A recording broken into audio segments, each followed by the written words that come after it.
All right, I'm super excited to be here today. Can you hear me okay in back? Yes, sir. Awesome. I love that answer. That's what I teach my boys to say. They don't always say that, though. So today I want you to wear two different hats. One is the hat of you leading yourself, and the other is the hat of you leading others. And I'm going to show you some statistics. I'm going to ask you to be interactive today, so I beg for your forgiveness if you don't like being interactive. I will not put you in a spotlight unless you want to. And I will bribe you for interactivity by giving you one of my books, which I will sign for you later. Deal? Deal. All right, great. So I think a lot of what we have in our life, a lot of the results and reality that we have in our life are based on what we do, our actions, or what I call our behaviors. So our results are based on our actions or our lack of actions. Makes sense, right? All right, so let's call those behaviors. And a lot of times when we try to change our behaviors, do we just change the way we act? Do we change our habits quickly? Or is it sometimes very difficult? You're shaking your head no. Because our behaviors are actually driven by our beliefs. Beliefs about what those actions will do for us or what they'll not do for us. So this is your nugget for today. If you take away one thing, I want you to take this away. But what do you think drives our beliefs? And you can be totally wrong here. The answer is going to be on the screen, though. What do you think drives our beliefs? Experiences. Our experiences. So we've all had experiences, good and bad, going back as far as childhood, that have caused us to believe certain things about the leaders we've worked for, about the companies we've worked for, about the people who work for us, which has caused us to do certain actions or caused us to behave in a certain way, which has given us the reality or the results that we have right now. Does that make sense? Well, if it doesn't make sense, you're very agreeable, so thank you this morning. Must be good coffee. All right, so what I want to do is I want to talk about these experiences from as early as childhood. Do any of you have grandchildren or children, and have you heard the phrase, a child's mind is like a sponge? All right, so here's the reason why. Because up until about 7 years old, maybe even 6 now since kids are growing up quicker, they believe all the stuff that they're told. There's not a blockade in the brain. They just absorb all this stuff. And then at about 7 years old, 6, 7 years old, there's this thing called the critical factor, which becomes formed. And the critical factor acts like a guard at the gate that says, none shall pass. No more new beliefs can come in unless they challenge some of those old beliefs. So the critical factor, by it being formed, starts to limit the child to believing everything that they hear. That's why it's difficult to get a child once they're rooted in, once you've programmed them, or once their parents, teachers, siblings have programmed them to change their habits. Experiences go back as far as this place. What is this place? Playground. The playground. Look at this death trap slide right here. Look at this. And you remember these slides? They actually allowed that. And pavement. This is terrible. I think that how you lead today is based on the experiences you've had as far back as the playground. Because if you distill your leadership style down, you can say, it's how I communicate and it's how I solve problems. Every business decision, everything that you do boils down to how you communicate and how you solve problems. And I believe that it comes all the way back to here. Your first victories, your first celebrations, your tears, your rejection, your celebrations, all started back here. And I think we all have a story, but I'm going to share my story with you now about my playground experience. So when I started to tell my grandmother about this story that I was sharing, and she was filling in the details, she pulled out this 16mm film, and this is actually me at my 6th birthday party. Of course, I'm the boy in yellow. When I was 6 years old, I was slow, I was clumsy, and I was always the last one picked on the schoolyard playground. Say aw. I dreamed of being the first kid picked. I dreamed of being the fastest kid in school. I dreamed of being a superhero. Now remember that day? It was one of the last days of school, and all the kids are on the playground playing cool versions of tag like freeze tag and TV tag. But not me. I was standing on the concrete curb, kicking wood chips into the playground. And then I heard the rumble of the pipes coming up the street. And as the motorcycle got closer, I could see it was my fearless Uncle Carl. So I ran off to meet him. I tripped, I skid, and I cut my pants across both legs. But before I could even let out a cry, my fearless Uncle Carl was there to scoop me up in one arm, to set me down on that splintered wood bench, and he started to tend to my road rash. Now, I didn't get to see him that often, but I loved the heck out of him. So I squeezed as hard as I could. You're not a hugger, right? I'm a hugger, sorry. Okay. And as I opened my eyes, he held out a white box with a purple bow on it. And he said, "Michael, it's what you've always wanted. Now open it." So as I ripped off that bow and tore open that box and I pulled back the tissue paper, I revealed the purple metallic fabric with the black Batman logo on it. So as he spun me around and he started to tie the black velvet straps around my neck, he said, "Michael, this is Batman's cape. And whenever you wear it, you'll run faster, you'll jump higher, and you can even fly. Now go give it a try." Whoosh! He smacked me on the butt. I ran around the swings. I zipped in and out of the playground. I slid down that death trap slide, and I hurdled that same concrete curb, and I dove into his arms again. And that's when I think my Uncle Carl was really feeling it. And he said, "Michael, that cape doesn't just give you Batman superpowers. It gives you all the superpowers of all your favorite superheroes." So I was hooked. I was like, superhero powers for life, yeah, yeah. And so, as the story goes, for the whole summer, I never took that cape off. I played in that cape. I ate in that cape. I slept in that cape. And my grandma told me one time, I even took a bath in that cape. She said it really needed it. And so at the end of the summer, I got to sit down one more time with my fearless Uncle Carl. And I told him all the stories about how the kids couldn't catch me. Like I ran so fast that my cape stood on end like a flag in a windstorm. About how I jumped off the tallest part of the playground and I didn't even get hurt. And that's when he paused me. He said, "Michael, I have bad news." Bad news, what? That cape didn't give you any superpowers. You ran faster and jumped higher and flew because you believed you could. Not because of that silly cape. What? No, I don't want to be an average husky kid anymore. I want to be a superhero. And that's when I felt his finger lift my chin until our eyes met. He said, "Michael, I have a secret. You have two people who do battle inside of you each and every day. One is a hero who believes you're good enough, you're strong enough, you're fast enough." I said, "I know." "What about the other?" "The other's a villain who believes that you're slow and you're weak and you're clumsy. And your best is never going to be good enough, so you should never even try." Well, which one wins? Whichever one you believe. Whichever one you believe. Whichever one you believe. So last words linger. Last words are very powerful and they linger for many of us. And for me, those are the last words I ever remember from my Uncle Carl. Within a week, he was gone, and our family never talked about what happened. But he passed away suddenly.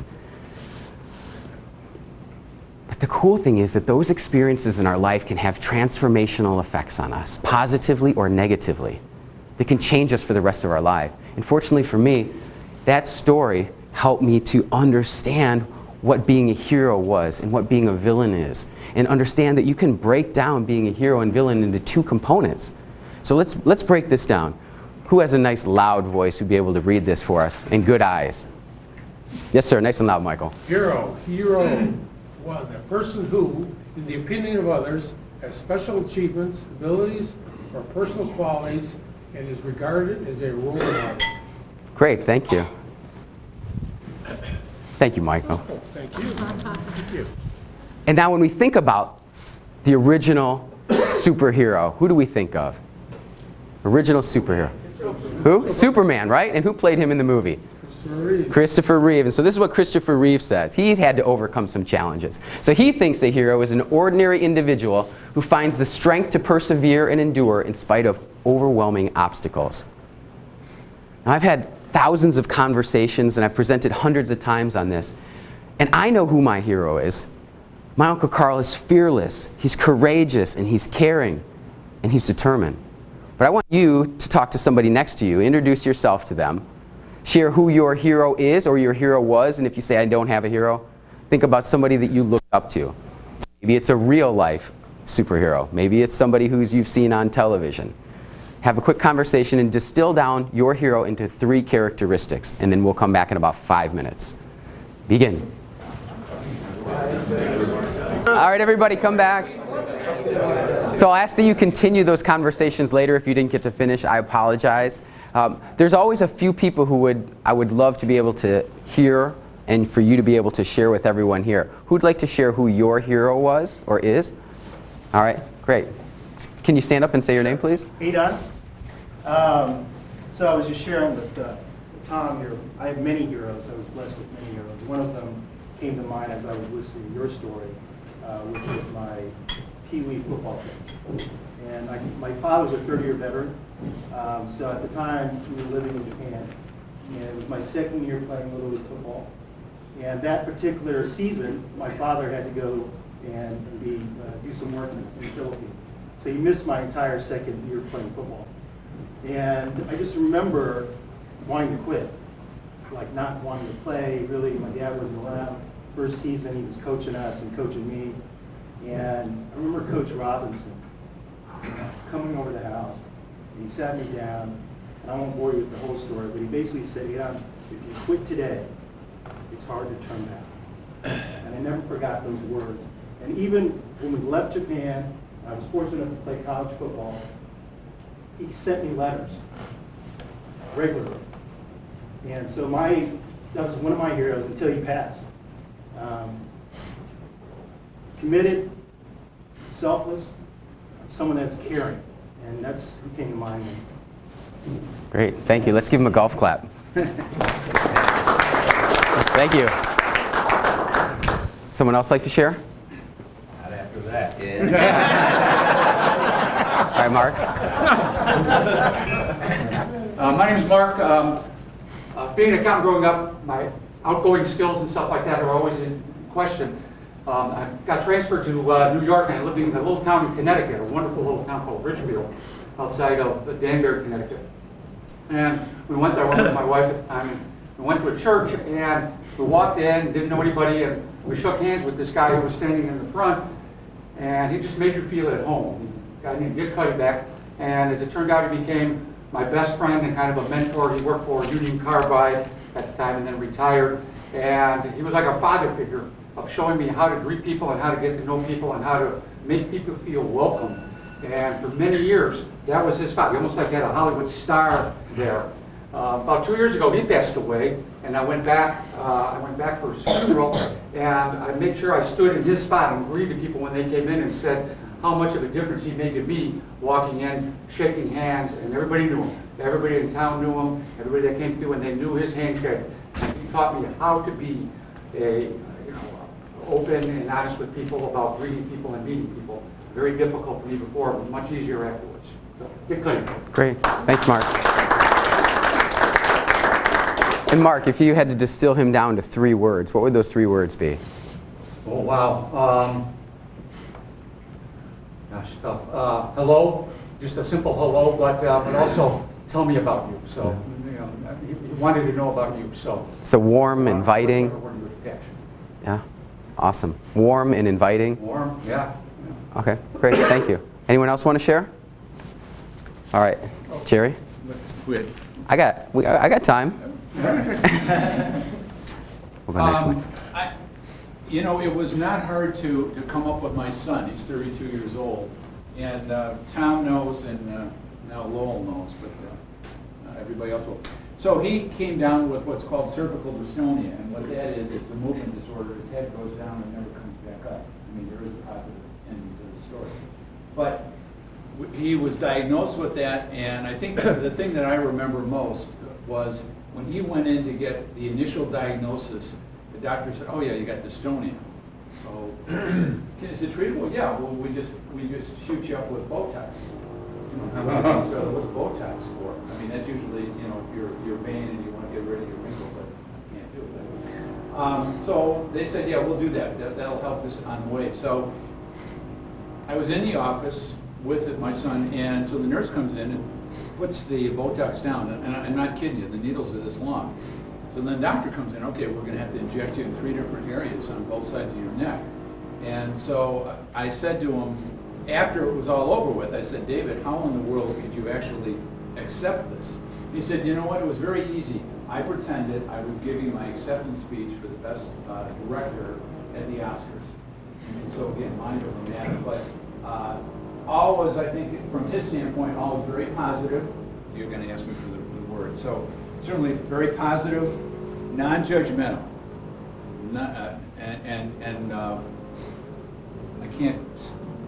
I can't bring this down, but didn't let life defeat him. And I always, until we kind of feed on each other, but you know, you never think unless you have children, and then you realize, man, I've learned a lot from him, and I'm so grateful for that. So that's my story. Great, thank you. Sure. Do you want to share? My name is Barrett Peterson. I can think of 2 people that I really looked up to a lot. One in elementary and high school, a good friend of mine. I was that kid who was kind of nerdy. I didn't fall down a lot, but I was a horrible athlete, kind of stuff. Liked to read, still like to read. Liked mathematics, still like mathematics. But my best friend in elementary school and high school was the best athlete in school, bar none. Both in track, basketball, any other sport he wanted to play in, kind of stuff.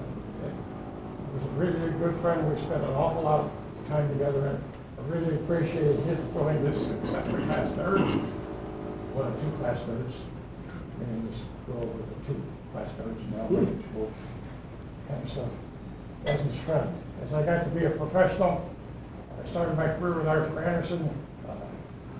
I met many times Leonard Spacek, who was chairman of the firm then. I was certainly far removed from the chairman. I was a rookie. But I met him a number of times. The first time I met him was in the elevator working. Leonard was the kind of guy you didn't know him when you got in at the 10th floor, and by the time you got around the corner, you were his buddy. Kind of thing. Very straightforward, think straight, talk straight kind of guy. Didn't like the pet bars and kind of stuff, so he was always kind of the guy I wanted to be in terms of my professional career. Great, and what are the 3 words you would use to describe either of those men? Very sociable, very friendly, very outgoing, and very conscientious kind of thing. Didn't want to cut corners, want to be the best, not the second best. Didn't want to cheat anybody out of anything, kind of thing. You know, some things kind of moderated over time, but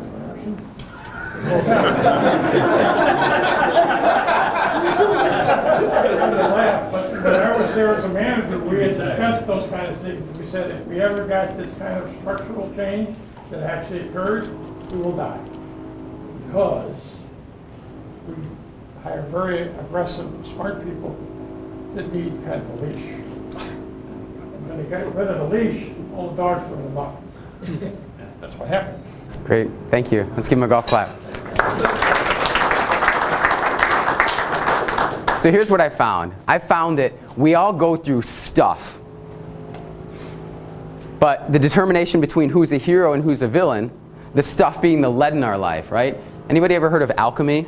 Transference of lead in life to gold, right? Or the transference of lead to gold. What? We call that accounting. Accounting, yeah. So, villain, I think there's that mindset that my uncle talked about. You can either be a hero or you can be a villain. It's not whether we're going to go through challenges, but it's how we're going to approach those challenges. And so villains, how do you think they look at challenges? You think they look at the lead in their life and they think about transforming it, or do you think that they just stay stuck in that lead? This is the interactive part. Yeah, they stay stuck. And do you think they don't tell anybody, or you think they tell everybody? They tell everybody, whether you want to listen or not, right? They like energy vampires, they suck into you. But heroes, what I found, heroes actually take those lead, those negative, difficult, challenging experiences, and they transform them to gold. They use those to fuel them to move forward. And villains are all about surviving. They stay focused when you're in a villain mindset. It's just about survival. While heroes are focused on thriving. And so what I've been able to do is dissect these down to different aspects or characteristics of heroes versus villains. Now, have any of you ever watched Family Feud? All right. You know at the end, if Family Feud, everybody yells out the right answers? Well, that's what happens for those of you who haven't watched Family Feud. So what I'm going to do is I'm going to read the hero characteristic, and I'm going to ask you all to yell out the villain characteristic. Okay? So heroes are learners, while villains are? Judges. Oh, you're awesome. This is great. Heroes are responsive, while villains are? Reactive. Oh, yeah. All right, great. Heroes are responsible, while villains are? Blamers. And heroes are curious, villains are? Justifying. All right, now if you look at the right-hand side and you look at the left-hand side, who do you want to be, a hero or a villain? Hero. Who do you want to hang out with? Heroes. Who do you want to avoid at all costs? Villains. I was just testing you there. Okay, great. So what I found is they're fueled by different things. Villains are fueled by a 4-letter word, let's be appropriate here, that starts with F. What do you think villains are fueled by? Fear. Fear, absolutely. And the cool thing is that heroes look at fear and they look at it in a different way. Heroes look at fear as false evidence appearing real, while villains just catastrophize and they get stuck in that what could be and what might be, and they, what I call, catastrophize the moment until they're overwhelmed and they don't do the next steps. They don't take that next step to move forward. They freeze, they paralyze. While heroes are driven by a 5-letter word that starts with F, what do you think heroes are driven by? Faith. Faith. Beautiful. Fear versus faith. Our society, though, is programming us to be fueled by fear. There are 22 billion texts that go out every single day. And it's increasing. Guess how many emails go out every single day? Take a guess. Wild guess. You're never going to get it. 225 billion. Yeah. And that's just not the ones Vince sent out last night. 225 billion emails. So IBM did a study 2 years ago, and they looked at all the data since the beginning of time, and 90% of it was created in the past 2 years. I've got bad news. That's only continuing to accelerate over and over. Each of us consumes a mass amount of data every single day. The average person gets 124 emails every day. More. People tell me all the time, Michael, oh my gosh, I feel like I'm a hamster on a wheel, going, and then eventually, boop. So there's this fear of not having your phone with you. We're so conditioned and addicted to our phone. It's called nomophonia. No, it's not. It's called nomophobia. Nomophobia has certain statistics that I want to share with you. You can't read it from back there, but 66% of people sleep next to their smartphones, and 20% would rather go shoeless for a week than be without their phone temporarily. They obviously haven't lived through a Chicago winter. 72% of people report being within 5 feet of their phone all day, every day. 5 feet. There's like this tether. Sometimes you walk away. Tss, you can feel it's like a taser. Oh, where's my phone? It's a fear because our phone's an addiction. And right now, maybe not you, but the people that work for you or report to you, 77% of people ages 18 to 24 are nomophobic. 77%. Compared to 68% of people who are 25 to 34. It's a massive addiction right now. It's creating a sense of overwhelm. Here's some statistics that are kind of scary. In 2017, there were 4.1 million YouTube videos watched every single minute. Don't know how to unclog your toilet? It's on YouTube. Don't know how to change the oil in your car? It's on YouTube. Don't know how to do anything? It's on YouTube.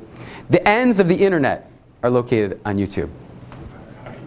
You find it through Facebook, though, the ends of the internet. There's 18 million weather forecasts searched every single minute. And there's 103, almost 104 million spam emails sent every single minute of the day, over and over and over. So it's creating a sense of overwhelm. There's this fear that people experience where they think everybody else's life is this awesome concert, this awesome party. But you know what the reality is? The reality is that this is what's happening. Everybody's sitting around staring at their phones. Somebody yelled out last time, "This is my dinner table."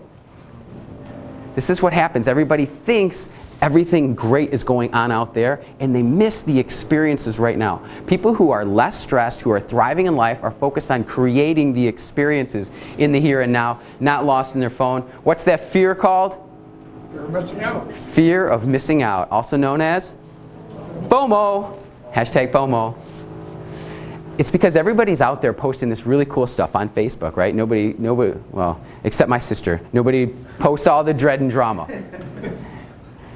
You ever wonder sometimes, like, people have crazy thoughts, but you know they would never say them? You know that person in your life who not only says them, but like posts them to social media? Like, that's my sister. But nobody's out there posting their dread and drama. Everybody's got this highlight reel that they're posting to social media. That's what creates the fear of missing out. These are just a few of mine. When people post their highlight reel, you're comparing yourself to someone's absolute best. You're not comparing their day-to-day life.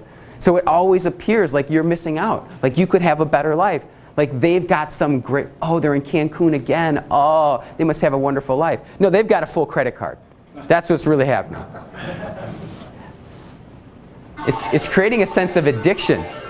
Why do social media feeds scroll the way they do? Because there's brain hackers out there figured out that you want to have the addiction of a slot machine. These brain hackers are out there in California and all across the world trying to figure out ways to hack your brain. To hack your brain. And the addictive tendencies of Facebook are equivalent to cocaine, but not nearly as fun. I'm kidding. But what they're saying is the same neural pathways that light up for social media are the same ones that are for all the kinds of drugs. We're in an epidemic right now. 71% of people say that they're overwhelmed with the amount of data just to keep up every single day. They said it's like drinking through a fire hose. No, who would do that? Who would do that? I don't have daughters, that's not my daughter. It's creating a sense of overwhelm so much, it's created this sense called decision fatigue. You can experience it when right before lunch or right before you're supposed to go home, you can't even make a decision. Oh, what am I supposed to eat? What am I supposed to wear? What do I send this email or not? Its symptoms are that you can't make a decision. It's about indecision. It's totally distractible. You find yourself with powdered sugar in an empty wrapper before you even realize it. Or you jump to some coping mechanisms like smoking. And right now, we are in an opioid epidemic. I've spoken to manufacturers who say, our town is decimated. We can't even get people to pass the drug test to get in here to supply all the product we need. I was watching a special on Prince and Michael Jackson on fentanyl and how people are creating these pills in their garage and people are overdosing for $9 a pill. This is what's going on in our world right now because people are dealing with this fear of missing out, this fear of our society, this fear of everything that's happening. So what are we going to do? Well, we need resilience. Resilience allows us to stop thinking that I can't, stop allowing the villain mindset to take over, and it allows our hero mindset to take over. It's not about I can't, it's about I can. So resilience is the antidote to all this stress. But how do we become resilient? Throw your phone away. You throw your phone away, you smash it, yeah. We all have habits. I've found that great leaders, heroes, have great habits that they don't need to think about anymore. They just do it without even thinking. I'm sure you have a lot of great habits that allow you to thrive in situations where other people are just trying to manage and survive. So instead of telling you about a habit, I will read this definition here. It's an acquired behavior pattern regularly followed until it's become almost involuntary. Yeah, that's just the definition. But let's experience a habit. Can I have everybody please stand up? And please don't touch anybody next to you. Don't touch anybody. Keep your hands to yourself. All right, what I want you to do is try to reach your arms out like this without hitting anybody. You might need to turn it at an angle. You're going to hold your hands out like this. Hands out like this. All right, bring them together and clasp them together like this. Great, clasp them together. All right, great, open them up. We're going to do that a little bit faster. All right, go. All right, one more time. And you're going to do it as fast as you can and then freeze at the end. Go. All right, call out the thumb that's on top. Left. All right, now what we're going to do is open your arms up. You're going to squeeze your hands together when I say it, as fast as you can, but the opposite thumb on top. Ready? 1, 2, 3, go. You went a lot slower. Open up one more time. Opposite thumb on top, go. All right, one more time. Opposite thumb, go. All right. All right, relax, relax. All right, so who was that really easy for? Who got it? No problem. Great. Who struggled with it but eventually got it? And who never wants to do that again? All right, let's try your arms. Cross your arms. You've probably done this before. You cross your arms. Okay, stamp your foot a little bit. All right, now switch your arms the way they're folded. I think I just went the same way. All right, try again. Go back. All right, now go back to regular. Yeah, what's regular, right? All right, go ahead and sit down.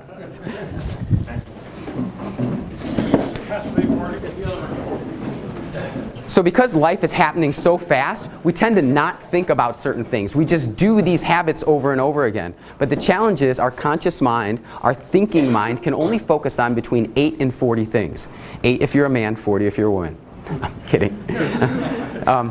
But your subconscious mind focuses on 1,000,000 times more. So you don't have to think about your heartbeat. You don't have to think about your pinky toe or your balance. You don't have to think about those things because you're doing them automatically. The challenge is when we fall into habits of communication and problem solving at work, we might not even see it. That's why feedback is so important. What I found is there's 3 habits that heroes have. There's 7 habits. I'm only giving you 3 today. One is design a winnable game. Heroes have a vision for what they want to achieve. They're working towards something. They're for things. They're pro things. What do you think villains are if heroes are pro things? They're against things. They're trying to tear other people down. It's about what other people aren't doing. It's so easy to point the finger. But heroes don't point the finger. They just take that next step and that next step. So I know some of you are in transition right now. And it's tough.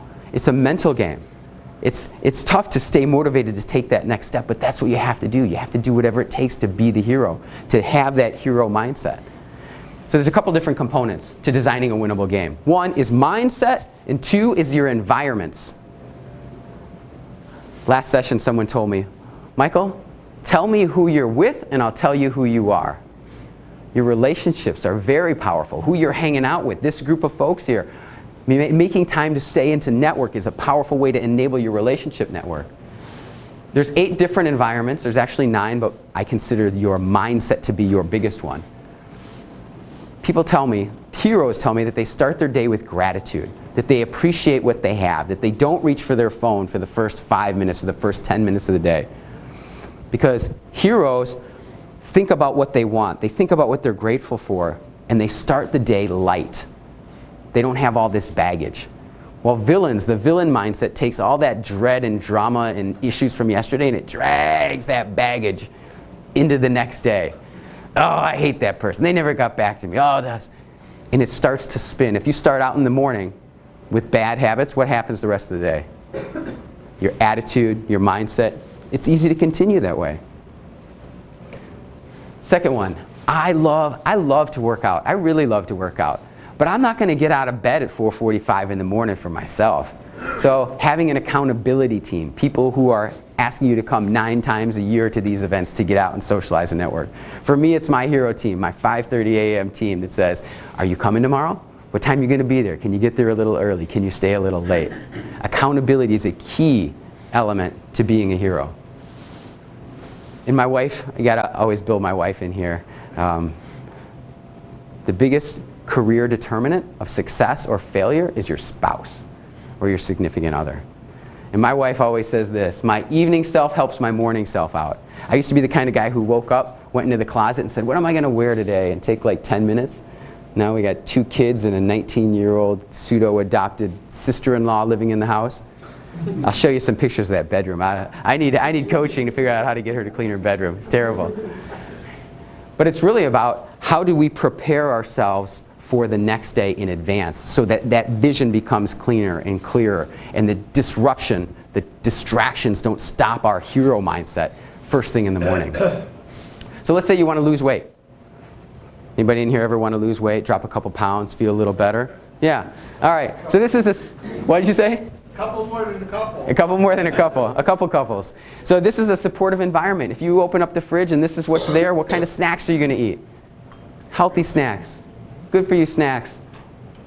Non-supportive environment? Yeah, honey buns, I know.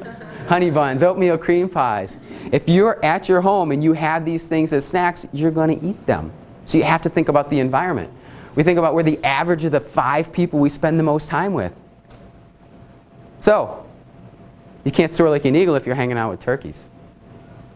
It's really challenging because sometimes the hardest people to cut loose are those people with a villainous mindset. Those people want to keep you there. I remember when I was in finance, 12 and a half years, and I would sit at the table at lunch and everybody would point the finger at everybody else and complain about what the leaders are doing, what they're doing, and what we're not doing, and how we're stuck. And I said, I don't have time for this. I got to go back to school. Do you think that they let me go back, study at my desk during lunch?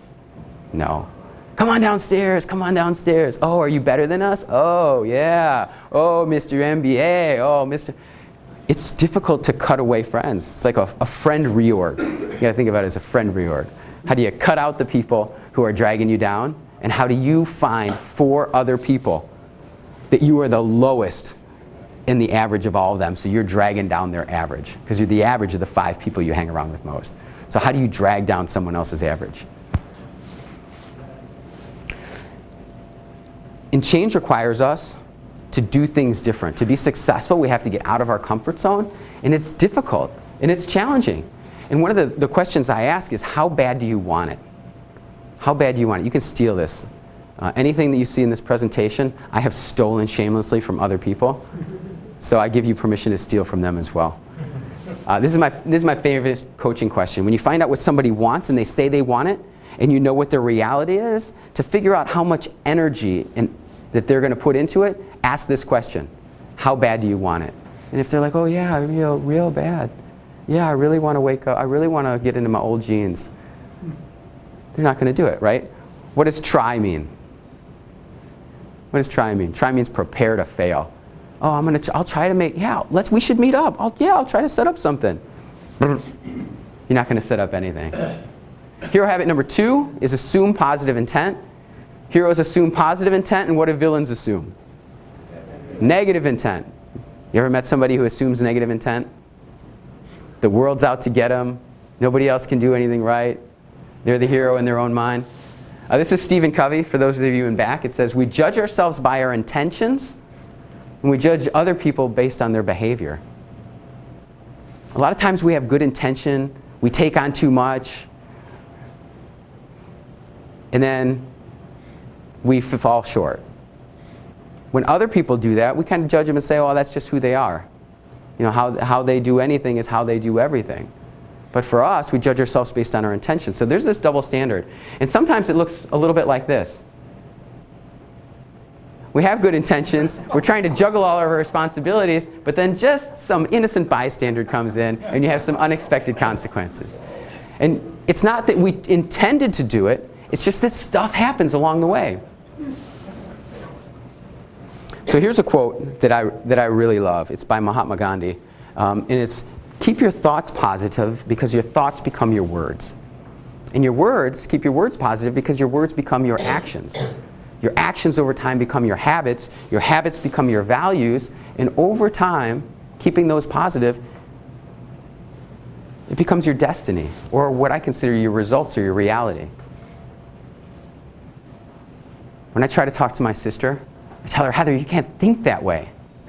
You can't think that way. And that's because those thoughts become words, becomes actions that push people away or pull the wrong people towards you, that continue to spiral out that in negative environment or positive environment. So you got mindset and environment. If you got both of those pointed in the wrong direction or aided by the villain, you're not going to get anywhere. You're going to attract the wrong people, and then it's going to make it even more difficult.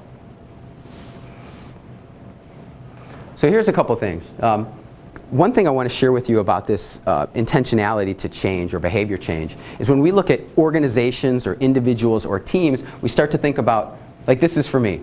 I was 25 pounds heavier than I wanted to be. I won the 2012 World Championships. I had 2 gold medals. I didn't have an ACL, but I somehow Yeah, I sucked at sparring. Like, try kicking without an ACL. That doesn't work. It fell to the ground. I lost. But I was 25 pounds heavier than I wanted to be after surgery. We had 2 kids. Things seemed to be working for me and yet against me. And I had these old pair of jeans in my drawer.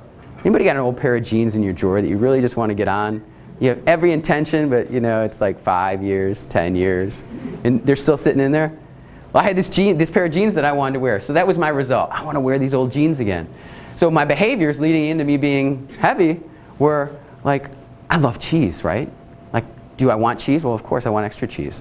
Do I want sour cream? Well, I want extra sour cream.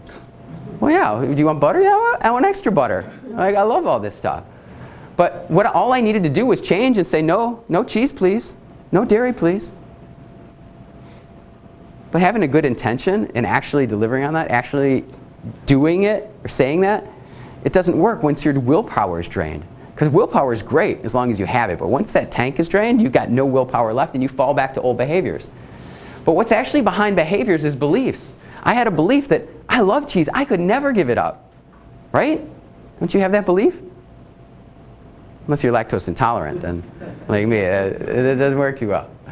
But then there's new belief that I needed to have. I love cheese, but she broke up with me. But she doesn't love me. So I needed to have a new belief, but I didn't think about the new belief that I needed to have, so where did I fall back to? Fall back to my old beliefs, which is I could never give up cheese. So then what did it cause me to do? Order extra cheese. Sunday night pizza. Yeah. Sunday night football, Sunday night pizza. And so that kept me 25 pounds heavier than I needed to be. So let's look at it from a leadership perspective. Let's say you're leading a team and you have results. You're stressed out, you're frustrated, you're overwhelmed, or somebody you know is feeling this way. What do you think they're doing to lead? They're doing it all themselves, right? They're micromanaging. What kind of belief do you think that they have? Nobody else can do it right. Yeah, you were cheating. I'm too busy. Nobody can do it better than me. Exactly. And so that continues to perpetuate. I'm too busy. No one can do it better than me. It takes too long to show you. I might as well just do it myself. Then you do it yourself. You micromanage, and then you continue to be frustrated. So what's a new belief that you could have that would allow you to lead differently? You want to hire people. I hire people who are smarter than me to do the job. So if you're hiring people who are, or if you believe that you're going to hire people who are smarter than you, then what are you going to do with those people? What are going to be your actions of leadership? I heard it already. Delegate. Delegate. You'll be a barrier eliminator, for sure. Mentor. You're going to mentor. You're going to take that extra time and invest in them in those moments. So they get up to where you think you want them to be. So that they can live into that belief, right? That they're smarter than you. And so the new result, I'm leading talented people who are exceeding expectations. When you interview great leaders, you find out that this is where they stand. Villains are focused here. When you're stressed out, you're going to fall back to behaviors like this. As you continue to advance, you're going to fall back to villainous behaviors because we have compressed timelines, too much change. So heroes, just remember that it's all driven back to your beliefs. What do I believe? And as you're coaching and mentoring other people, distill it down to their belief. When people get stressed, you find out that they have some crazy beliefs. Oh, I could never do that. Why couldn't you ask for a raise? Well, I could never do that. Well, why? Well, because I haven't done this, this, and that. Okay, I could never apply for that new job. The statistics are kind of staggering that women, if they have 9 of the 10 characteristics for a job, they will apply for that job. If they have less than that, they will not apply for that job. Men, on the other hand, say, oh yeah, I got these couple things and these 8 other things I could learn along the way. I'll apply for that job. It's based on our beliefs. And the powerful part is, at Allstate and with some of the companies I work with, culture and stories are really powerful to enable and propel culture either way, whether it's culture by choice or culture by default. When you embed stories into your coaching conversations or into your onboarding, it's powerful what beliefs and behaviors and results are embedded in there.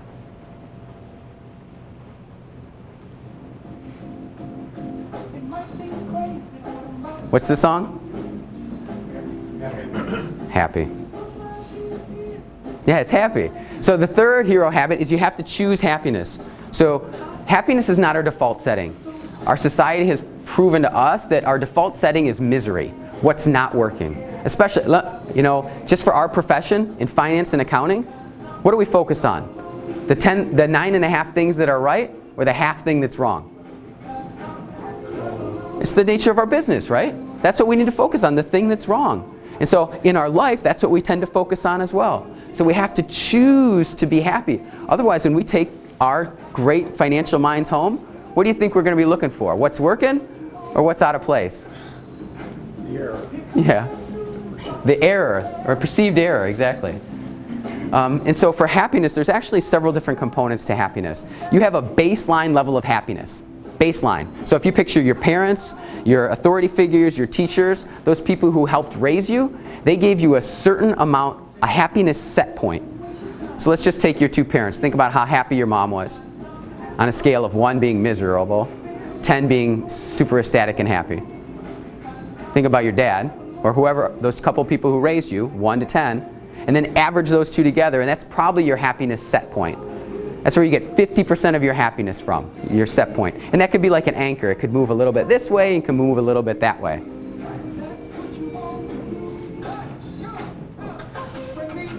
%40 of our happiness is based on the intentional activities we choose to do every single day. Intentional activities, like giving back, having a light workout. Reducing stress is as easy as having social connections, to giving back, and to having moderate to light exercise, which means walking outside. Those are the 3 keys that are going to reduce stress more than anything. One of the big things that I focus on up at Allstate is we have a Helping Hands program where we get people out and volunteer in the local community. How many of you volunteer or have a charity that you care about? Great. Who's one person who would like to share what that is? So right now I'm working with my church, and we're building beds for the kids in need in Lake County. And we have an event coming up this Saturday, and we're doing some pre-build right now. And last night I was, with 3 of my good friends, and we branded into the wood that these children will sleep on and see Jesus loves you. And our church is Joy Lutheran Church, and Jesus loves you. We put the J-O and the Y. So they'll see that every day, and they could have Christ in their life. Awesome. And, giving back to the community, it just energizes me. It makes me feel good. Great. Thanks, Mike. Anybody else want to share their cause? What they do for volunteerism? No pressure, all right? No pressure. That's okay. Well, that's all right. We'll continue to go on. All right, so here's what I found. Here's some statistics that I thought was pretty powerful. Because one, it's like you don't volunteer for yourself, right? Do you do it for the benefit you get? No.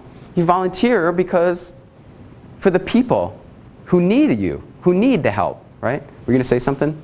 Yeah, not to interrupt you or take over, but I think Barrett wanted to share a story, even though he didn't want a book. I think he still wanted to share a All right. story, but that's just All right, Barrett. opinion from back here. Yeah, for years I coached youth sports, soccer, baseball, and basketball. It's including 10 years of 7th and 8th grade boys at the church, but also in the house leagues around in a couple of traveling teams. I think I really enjoy doing that. Obviously, I do a lot of volunteer work for the church. I do a lot of volunteer work for the Illinois CPA Society and a few other places, some of which involves presentations. I'm dangerous when you let me do that. Great, thank you. What I found is, through conversations just like this, that we tend to give back because we come from a place of gratitude. And one of the benefits we receive from that is that we get to reset our happiness baseline, is what I call it, or our expectations baseline. If our expectations in life are that everything's going to go great, that our car is going to be perfect, that the battery's going to in the car is going to start every single time, we're unhappy when the car doesn't start, right? So volunteering allows us to reset that baseline and be happy every time the car starts instead of unhappy when the car doesn't start. And some other benefits that I've seen here based on volunteerism are 94% of people who volunteered in the last 12 months say that volunteering improved their mood. It's not why you did it, but it's a benefit of doing it. 78% of people who volunteered say that it lowers their stress level. Lowered stress, improved mood. 80% says they feel that they have more control of their health. And I think it's because you're resetting your baseline in life by seeing someone who is less fortunate and being able to give back to them in a way that they appreciate. We all want to be appreciated. Millennials and Zennials more than anyone. They want to be appreciated 2, 3, 4 times a day. Seems like a lot, but it's the reality of it. And the cool thing for employers is what we found is 64% of employees say that it's strengthened their work relationship at work. To know that someone across from them has the same cause, has a shared value, and that we're able to put our time into giving back in our local community. Allstate has a great program called Helping Hands. Employees who volunteer for 16 hours at a nonprofit throughout the year, which is about 4 hours a quarter, they earn a $500 grant for that nonprofit. And here's some of the benefits that we've seen: reduced turnover, better attitudes, better employee satisfaction scores. So Camping World, I'm in transition. I've been looking at different companies, and a friend of mine just started a job at Camping World. And at their company, they give each employee 8 hours of PTO a quarter to volunteer for their charity. A quarter, wow. That's great. That's amazing, actually. It is. I mean, like, That's 4 days a year? Yep. Can I have a time check? Okay. All right, so here's the deal. Here's the secret. So my name is Michael Hahn. My last name, Hahn. And Do means way of life. I'm a 20-year martial artist, so people have given me the nickname Hondo. So here's one of my quotes. So this is my Hondoism. Don't outsource your happiness. It's an inside job. It's an inside job. So the cool part about this is you can't just take any one of these hero habits and say, I'm going to focus on one of these. I've had villainous leaders say, you know what, I'll be happy when I'm winning. Forget the intent part of it. No, that's not how it works. We all need to work on one of these components, but the key is using these all together. So here's some resources for those of you who would like to do some reading. I heard, this is my book. Vince and I have talked. I'm going to give everybody a book today. I'll sign it if you would like. This is my book. Change Your Questions, Change Your Life. Anybody ever read that book? It's a really powerful book. Mara Lee Adams wrote it. It's a phenomenal book. It's talking about the hero and villain concept, but she uses learner and judger mindset. Power of Habit by Charles Duhigg. Great book. It talks about the trigger, the behavior, and then ultimately the result and how we can change our behaviors. And anybody ever watch Happy, the movie on Netflix? If you're just flipping through things and you want to be able to just enjoy yourself, and appreciate what you have, this is a cool hour and 20-minute movie that will help you reset your happiness baseline. Powerful movie. If you do nothing, I'd say watch that movie. I'd love to be able to, there's a feedback form that we have here. I'd love for you to be able to fill out that feedback form. What I'd like to do is to read just a little piece of the book, just so that you can see. I wanted to create a leadership fable like Patrick Lencioni's 5 Dysfunctions of a Team.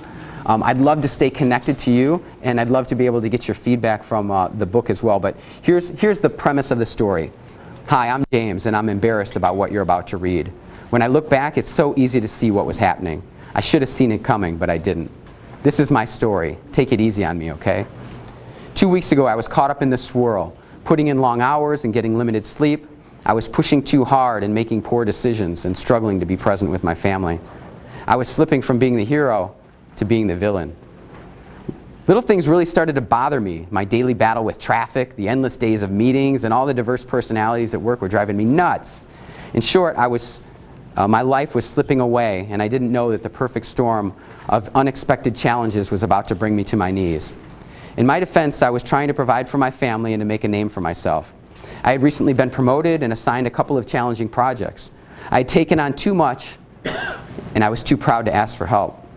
I thought I was hiding my stress, but my family and friends were growing tired of watching me become someone else. 10 days prior, Susie and I took a well-deserved vacation to Mexico, where I struggled to shift out of work mode. Although I was able to salvage most of the vacation and reconnect with Susie and our son Mason, the relaxation quickly faded when the reality of reentry back at work and the daily grind of our life started to sink in again. We had just finished dinner and were about to have an argument about my attitude, our relationship, and Susie's stress. Little did I know that a phone call was about to change my life forever. This is my story, but this is also the story of all of us. At some point in our life, there is a perfect storm of experiences that happen. We all have a story that we tell each other, that we tell ourselves, and a story that we tell other people. So what I challenge you is to think, are you telling yourself a superhero story? Or are you allowing society to tell you a supervillain story about how you're not good enough and your best is never going to be good enough? Because when you leave here today, maybe the car won't start. Maybe your neck will be out. Maybe you'll have some unexpected challenges come up. What I need you to do is to do whatever it takes to be the hero. And remember that it's about mindset. Your mindset, you have to have a hero mindset. But it's not just mindset, because once your willpower is gone, it's easy to default into a villain mindset. So what else is the other critical component? Your environments, yeah. You gotta have your environments that are supportive. So you have a mindset and you have environment, because that's gonna allow you to make great decisions. And every leader needs to make great decisions, because indecision isn't gonna get you anywhere. Decisions are what make good leaders great leaders. So as you leave here, I want you to think about when life gets difficult, I want you to wear the underwear on the outside of your pants tomorrow when you go into work. And tell everybody, blame me.